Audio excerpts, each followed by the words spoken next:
impact the majority of the state.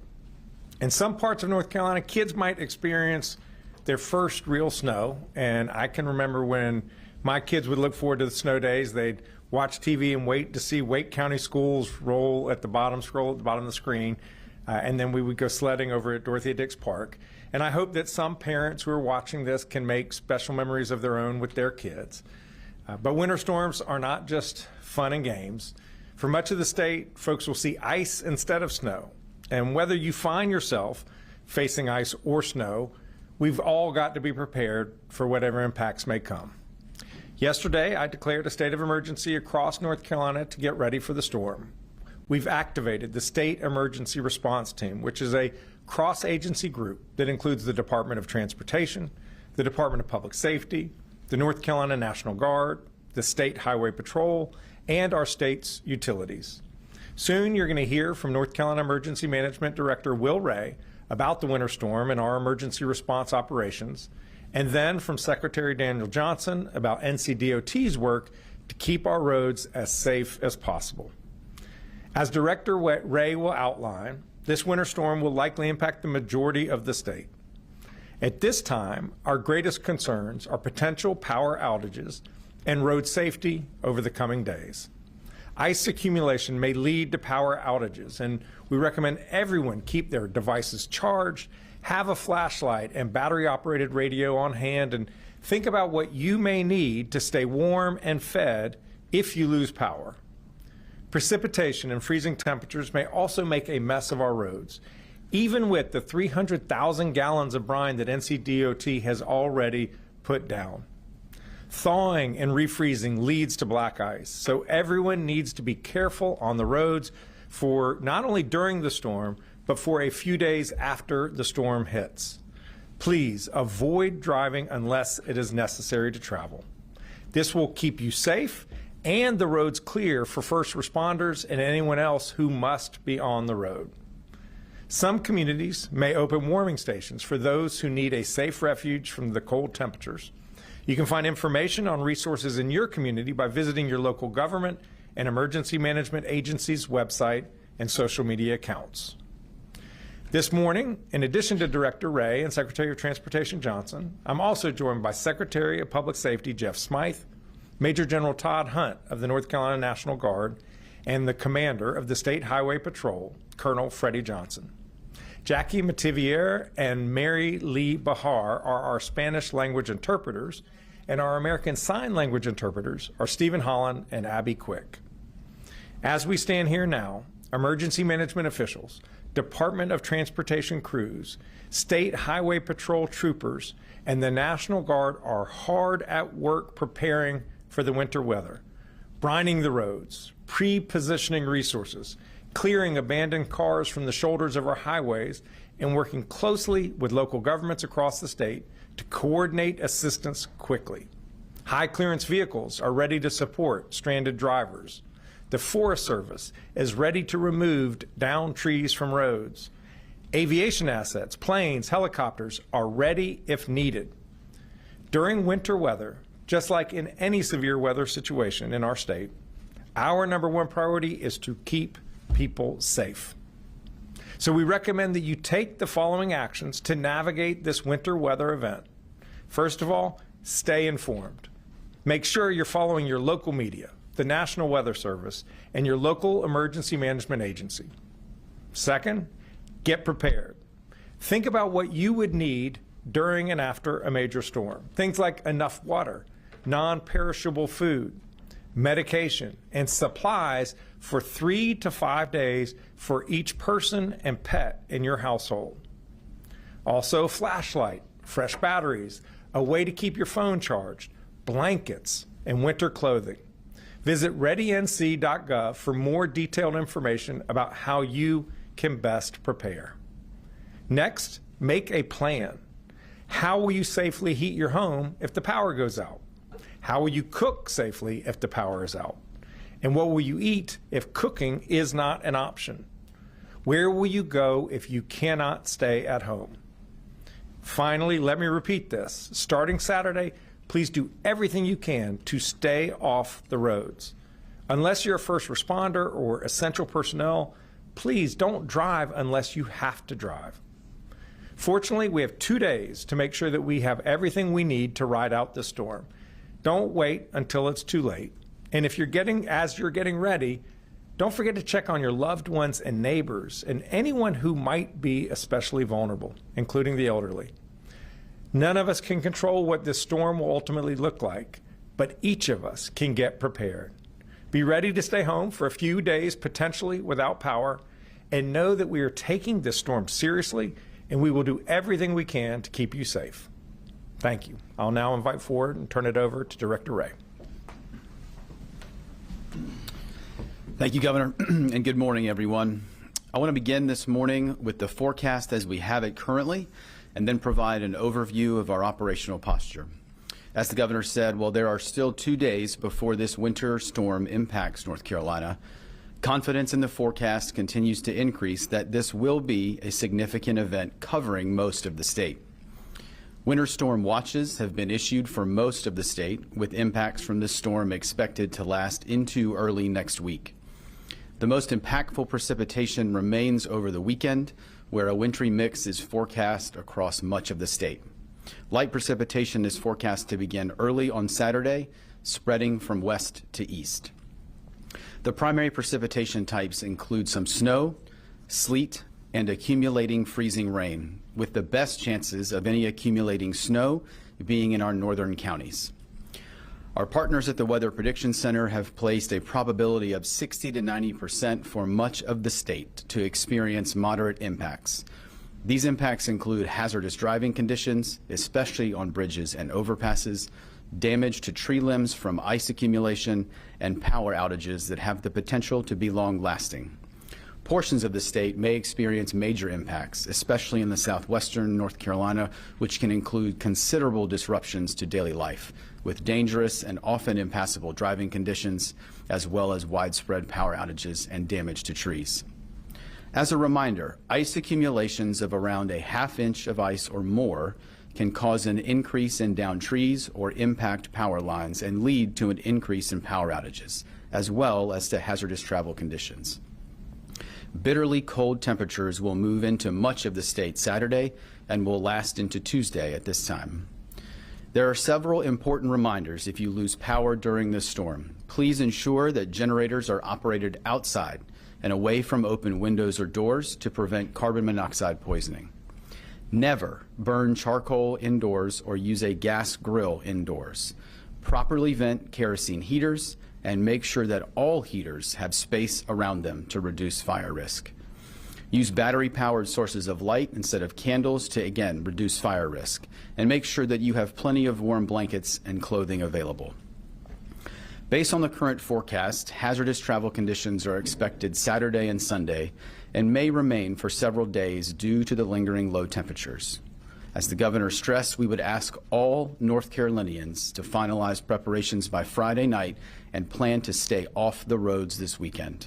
Unnecessary travel not only puts you at risk, but also the public safety personnel, power crews, and DOT workers who are working to respond to emergencies, to restore power, and to clear roadways quickly.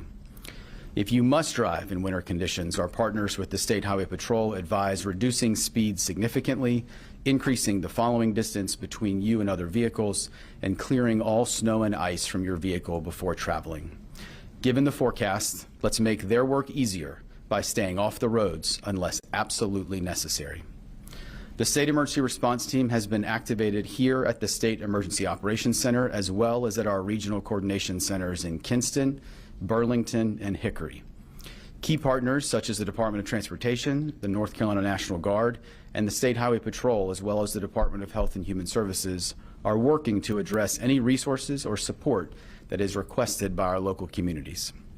We've also activated our warehouses in Burlington and in Baden and Stanley County. As of this morning, the State Emergency Response Team has provided water, meals, medical supplies, and heating equipment to local communities or partners who have requested that support. We're mobilizing elements of the North Carolina National Guard over the course of today and tomorrow to be able to assist with stranded motorists, assisting first responders with their emergency response, roadway clearance, and commodity distribution. Additionally, we are placing aviation assets from the North Carolina National Guard and the State Highway Patrol on standby for any rescue or movement of critical resources and personnel into impacted communities as this storm moves out of the state later this weekend and as conditions allow. Hotspot crews are being deployed along our major roadways, primarily in western North Carolina, along I-40 in Clyde, I-40 at Old Fort in McDowell County, on the Saluda Grade in Polk County, along I-77 and US 321 at Turner Grade in Surrey County. As a reminder, these are combination teams of the NCDOT and North Carolina National Guard to ensure safe movement and address stranded vehicles from along our major roadways. These teams will be moved around those impacted areas as needed. The North Carolina Forest Service from the Department of Agriculture will be activating personnel and equipment to assist communities with tree removal from roadways as necessary to ensure both public safety access and general support to those communities. Strategic communications personnel and equipment are being positioned to assist with ensuring communication pathways are sustained and quickly restored if impacted. Our partners at the North Carolina Office of Emergency Medical Services are monitoring the needs of our healthcare community across the state, particularly our licensed care facilities and hospitals, to quickly address any needs impacting patients. We will continue to work with the entire state emergency response team, our local and state governments, the private sector, and our nonprofit and volunteer partners as the forecast continues to evolve to ensure we can support the 11 million North Carolinians. As we go into the weekend, it is imperative that, again, all North Carolinians are prepared with a personal preparedness kit of food, water, flashlights, batteries, and a plan to stay warm if you lose power. For preparedness information and checklists, as the governor said, please visit readync.gov. Finally, please check on your friends, your family members, and your neighbors, or those in your community who may need additional support this weekend. We are stronger and more resilient together. Thank you, Governor. Thank you, Governor and Director Ray. North Carolina Department of Transportation has been preparing for this storm all week. Our crews and contractors have been busy over the past several days, pre-treating roads, preparing their equipment, and rebolstering our supplies of salt. As noted before, the latest forecasts show a widespread event that's likely to spread ice throughout the state of North Carolina, and an event that has the potential to impact all roads in North Carolina. Some locations could see winter weather like they haven't seen in years. For these reasons, this storm has our full attention. We have more than 2,100 specially trained employees available to respond to the storm. More than 1,100 of those employees have already been hard at work pre-treating the roads. They've pre-treated thousands of miles of roads with over 300,000 gallons of brine. We also have 1,250 dump trucks that can be fitted to clear snow and ice. We've got 913 contract trucks that are prepared and 217 motor graders on standby. We are staging some of that equipment in areas that are known trouble spots during the winter storm. And we have more than 150,000 tons of salt to treat roads and are actively securing additional salt to replenish supplies throughout the storm. If the current first forecast holds, road conditions will deteriorate quickly as the storm moves through the state Saturday and into Sunday. Our crews are prepared to work around the clock in shifts to plow and treat snow and ice until the state-maintained roads are cleared. This includes our teams that will work to remove fallen trees and debris from roadways and work with our utility partners in instances that involve downed power lines. Their efforts will be invaluable in restoring connectivity if ice is a major component of this storm, which is expected at this time. As always, our first priorities are the major interstates, followed by 4-lane highways, state and U.S. routes, and then secondary roads. We also have a support system in place so staff from less impacted regions can shift resources throughout the state where needed. We always work with our partners in the State Highway Patrol and the North Carolina National Guard as well. As noted before, this storm could be significant, followed by a prolonged period of cold, which means the roads could stay icy for the days ahead. We ask the public for your cooperation and your patience. Our crews will work hard to get your roads cleared as soon as possible. We urge people to get prepared now for what's shaping up to be a very cold period in store for our state. Please don't try to drive once the storm hits unless it's necessary. Cars and ice simply do not mix. This will help keep you safe and give our crews and emergency responders the space they need to do their jobs. Once conditions start to improve, please check drivenc.gov to get the latest travel information. Please protect yourselves, your families, and everyone responding to this storm by being patient and playing it safe. Thank you, Governor. Secretary Johnson from the Department of Transportation. At this point, we're happy to take questions from folks in the audience, and if you would just go to the microphones and identify yourselves, and we'll go from there.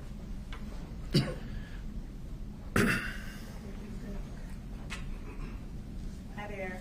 Are there any parts of the state that you're monitoring closely as this storm has the potential to come with some pretty serious impacts? The weather models indicate that the storm is going to hit the vast majority of the state in one way or another.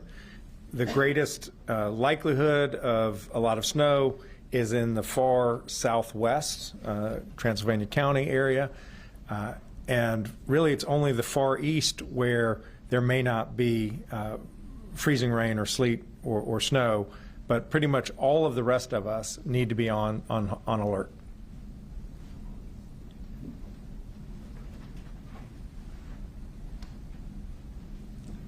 Hi, Caroline Yaffa with WRAL News. What authority does the state have right now if utilities or private contractors fail to restore service quickly, and are you prepared to use it? I am very confident in the leading utility, Duke Energy, as well as all the electric co-ops and electricities, that they are taking this storm very seriously, and they are bringing in assets from other states that are not as threatened as North Carolina is. And so they are taking it extremely seriously, and we look forward to working with them, clearing the roadways so they can quickly get where they need to go to ensure that people's power is restored as soon as possible. Thank you.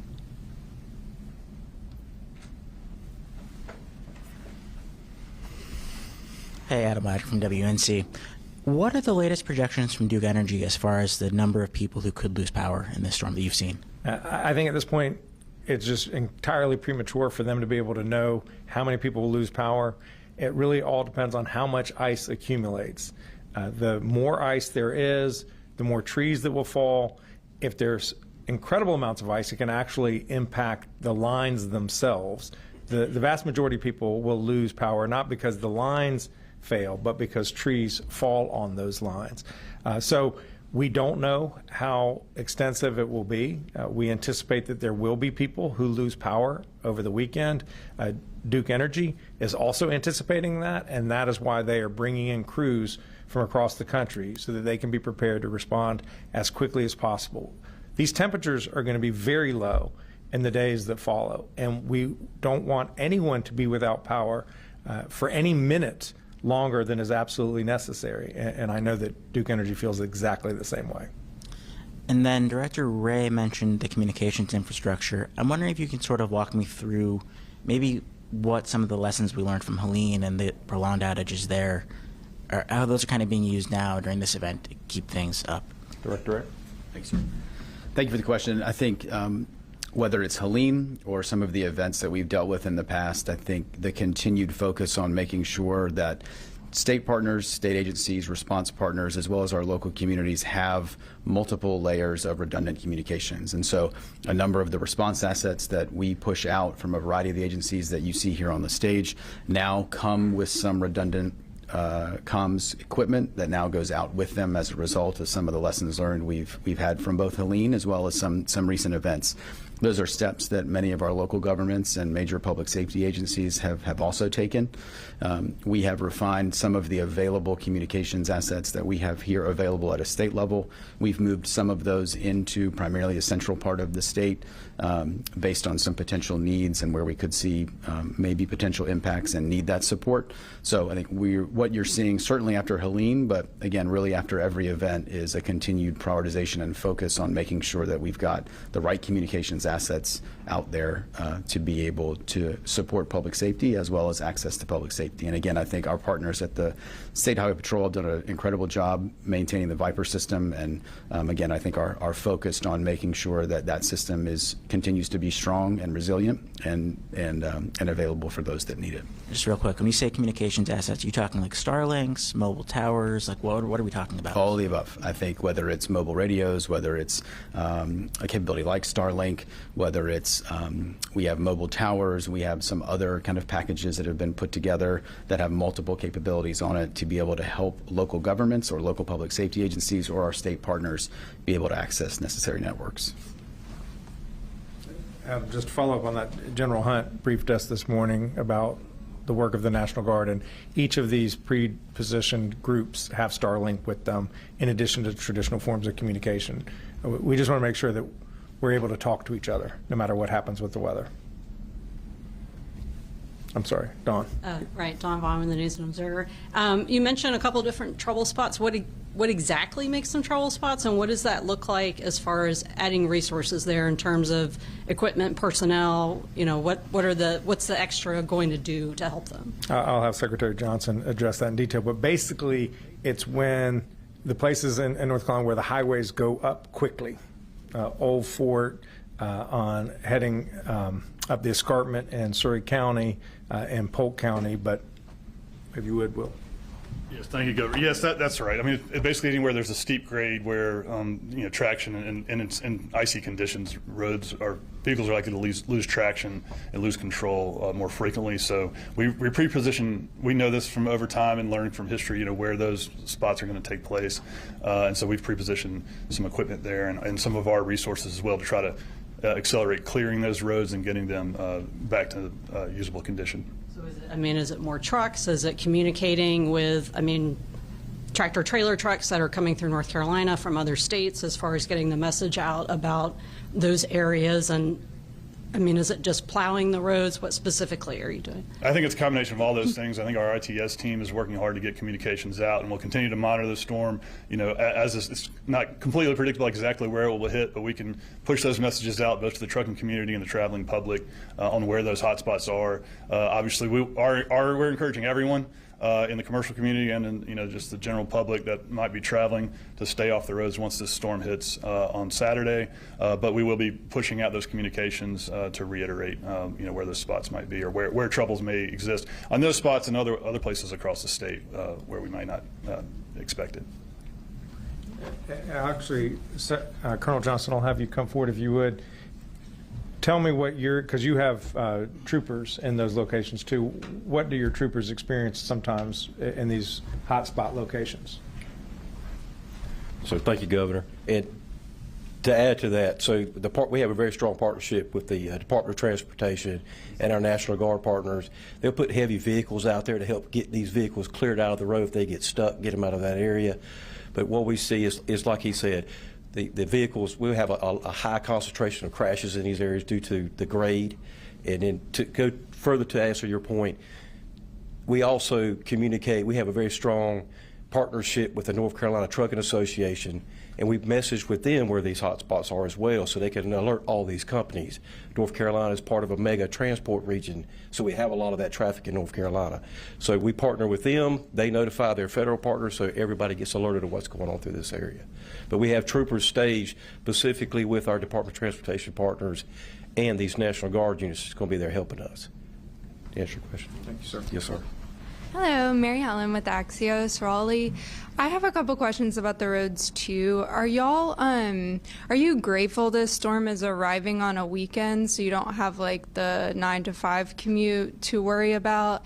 And when it comes to asking people to stay off the roads, are y'all like calling companies and stuff? Like, are you asking like the Amazons, the delivery drivers of the world to stop this weekend, or are you just relying on them to make those decisions?